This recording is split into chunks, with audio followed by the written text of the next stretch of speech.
اللہ تبارک و تعالی نے اس مبارک مہینے کو کئی حیثیتوں سے دوسرے مہینوں پر ایک ممتاز حیثیت، ممتاز صفت عطا فرمائی ہے۔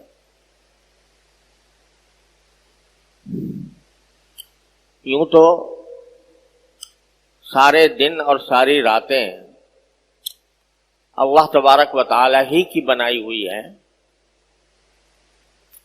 ہر دن میں سورج نکلتا ہے، شام کو غروب ہوتا ہے،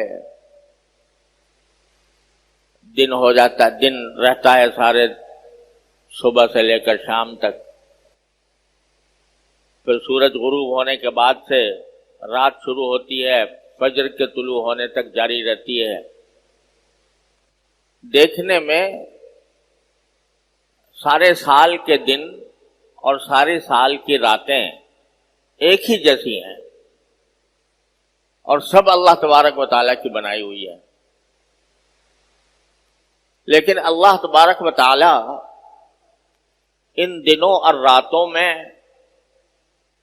کچھ کو اس لیے انتخاب فرما لیتے ہیں کہ میرے بندے ان دنوں میں یا ان راتوں میں میری طرف خصوصی طور پر رجوع کریں۔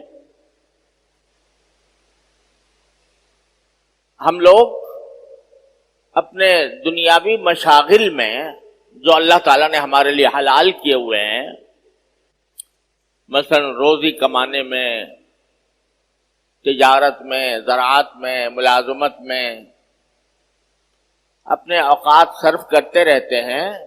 اللہ نے ان کی اجازت بھی دی ہے، اور اگر نیک نیتی سے کریں تو انشاءاللہ وہ بذات خود ثواب کے کام ہیں، لیکن ان کاموں میں زیادہ سے زیادہ منہمک ہو کر اور زیادہ مشغول ہو کر بعض اوقات ہم اللہ جل جلالہ کی محبت، اللہ جل جلالہ کی طاعت، عبادت، براہ راست عبادت، اس کو فراموش کرنے لگتے ہیں۔ اللہ تعالی کی یاد، اس کا ذکر، اس کی تمنا، اس کی محبت، ان جذبات میں ان مشغولیتوں کی وجہ سے کمی آنے لگتی ہے۔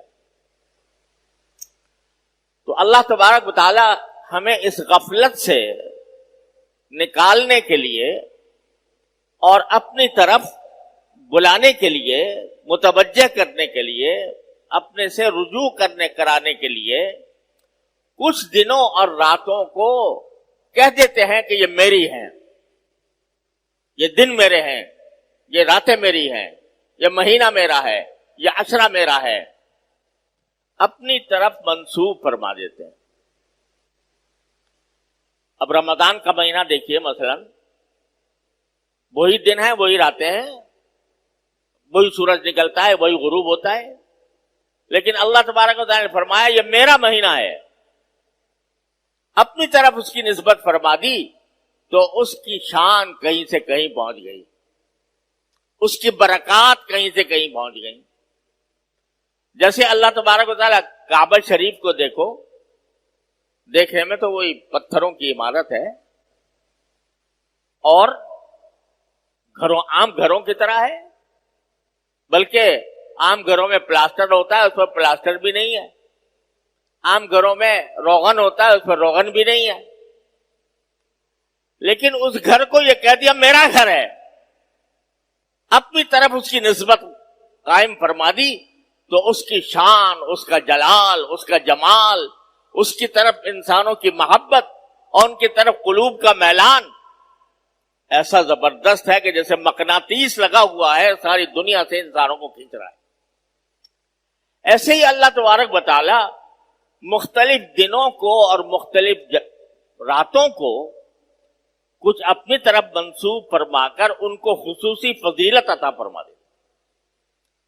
تو اب جو یہ ذوالحجہ کا مہینہ آ رہا ہے، یہ بھی انہی مہینوں میں سے ہے یا انہی ایام میں سے ہے جن کو اللہ جل جلالہ نے اپنی طرف منسوب فرما کر اس کو خصوصی تقدس عطا فرما دیا ہے۔ اور اس کی خصوصی فضائل بیان فرمائے. کیوں؟ تاکہ ہم لوگ جو دنیاوی مشغلوں میں الجھے ہوئے ہیں، منہمک ہیں، وہ ذرا لوٹ کر تھوڑے عرصے کے لیے اللہ تبارک و تعالیٰ کے ذکر میں، اس کی یاد میں، اس کی محبت میں، اس کی طاعت میں اپنے آپ کو مشغول کریں. ایسا یہ ذو الحجہ کا مہینہ. اور اس مہینے کی ایک خصوصیت یہ ہے کہ اس میں کچھ اللہ تبارک و تعالیٰ نے ایسی عبادتیں مقرر فرمائی ہیں جو صرف انہی دنوں میں انجام دی جا سکتی ہیں، سارے سال نہیں دی جا سکتی. مثلا حج جو ہوگا وہ ذو الحجہ میں ہوگا، سارے سال نہیں ہوگا. عرفات کا میدان تو آج بھی موجود ہے، جبل رحمت بھی ہے، مینا بھی ہے. لیکن آج اگر کوئی جا کر مینا میں قیام فرمائے یا جا کر عرفات کے میدان میں جبل رحمت پہ کھڑا ہو جائے، کوئی عبادت نہیں، کوئی عبادت نہیں. عبادت کی حیثیت سے اس کا کوئی مقام نہیں. جیسے اور میدان ہے ایسے عرفات کا میدان.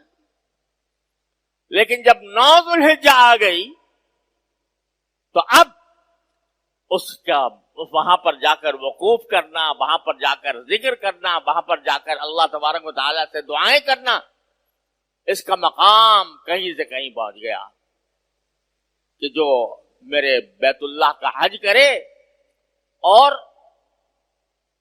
اس میں کوئی فحش کام نہ کرے تو واپس ایسے آئے گا جیسے آج ماں کے پیٹ سے پیدا ہوا. تو یہ حج ایسی عبادت ہے جو صرف اسی مہینے کے اندر ہو سکتی ہے، سارے مہینوں میں نہیں ہو سکتی، کہیں نہیں ہو سکتی. اسی طرح قربانی کی جو عبادت ہے وہ انہی 3 دنوں کے ساتھ خاص ہے. 10 ذو الحجہ، 11، 12، بس ان 3 دنوں میں آپ جتنے بھی جانور قربان کریں گے اللہ تبارک و تعالیٰ کے لیے تو اس کے اون کے برابر گناہ معاف ہوں گے، اور ایک قربانی کا ثواب رسول کریم صلی اللہ علیہ وسلم فرماتے ہیں کہ ابھی خون جانور کا زمین پر نہیں گرا ہوتا، اس سے پہلے ہی اللہ تبارک و تعالیٰ کی بارگاہ میں پہنچ جاتا ہے. تو اتنی بڑی فضیلت ہے. لیکن یہ ان 3 دنوں میں ہے. باقی دنوں میں اگر کوئی آج جانور لے کر ذبح کرے کوئی عبادت نہیں. ذبح کرنا صدقہ بے شک کر سکتا ہے، یعنی گوشت کا صدقہ کر دے گا، صدقہ کرنے کا ثواب انشاءاللہ ملے گا، وہ کسی وقت بھی ہو سکتا ہے. لیکن قربانی جو نام ہے گلے پر چھری پھیرنے کا، گلے پر چھری پھیر کر جانور کو ذبح کرنے کا، یہ عبادت صرف 3 دنوں کے ساتھ مخصوص ہے. 11، 12، 13، 10، 11، 12، اس کے علاوہ نہیں ہو سکتی. تو یہ بھی اس مہینے کی خصوصیت ہے، اور مہینوں کے اندر کبھی بھی نہیں ہو سکتی کوئی قربانی.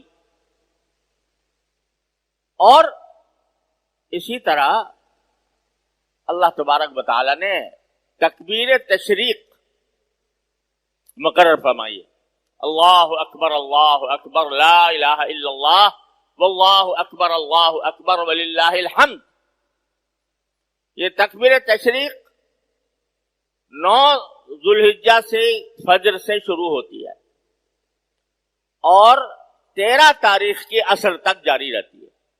ہر نماز کے بعد بلند آواز سے یہ تکبیر کہنا واجب ہے. اللہ اکبر لا الہ الا اللہ واللہ اکبر وللہ الحمد. لیکن یہ بھی انہی دنوں کے ساتھ مخصوص ہے. 9 تاریخ سے شروع ہوگی، 13 تاریخ کی اثر پہ ختم ہو جائے گی. آج پڑھ لو، یعنی نمازوں کے بعد بلند آواز سے آج پڑھو تو وہ کوئی اس درجے کا ثواب اس میں نہیں ہے جو 9 تاریخ سے شروع ہونے والی تکبیر کا ہے۔ تو یہ کچھ اللہ تبارک و تعالیٰ نے خصوصیات عطا فرمائی ہیں اس مہینے کو، جو اور کسی مہینے میں نہیں۔